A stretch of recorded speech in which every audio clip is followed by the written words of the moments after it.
థు, ఇల్లు పాడుగాను. సర్కారు ఇల్లిచ్చిందని మురిసిపోయిండు. ఏం పాడైంది? ఒక్కటే అర్ర. ఇంట్లోనే కోడి, ఇంట్లోనే మేక, ఇంట్లోనే కుక్క, ఇంట్లోనే మనుషులు. ఈ చక్కదనానికి ఇక కొడుకు లగ్గం చేస్తాడట. కోడలు పిల్లని తెచ్చి ఏడబెడతాడు ఈ బంగ్లాల. అంటే ఏందే, ఇల్లు బాగాలేదని వానికి లగ్గమే వద్దా? అది కాదయ్యా, గింత సాటన్న లేకుండా ఎట్లా సంసారం చేస్తుందయ్యా కోడలు పిల్ల? గట్లయితే అవ్వా నువ్వు రంది పడకే. నాకు ఇసుంటి పిట్టగూడసంటి ఇల్లు కాదే.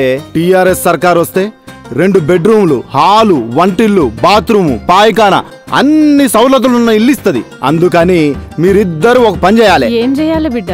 ఏం లేదే, కారు గుర్తుకి ఓటేయాలి. ఇక నాకు ఇల్లు వస్తుంది, మీకు కోడలు పిల్ల వస్తుంది.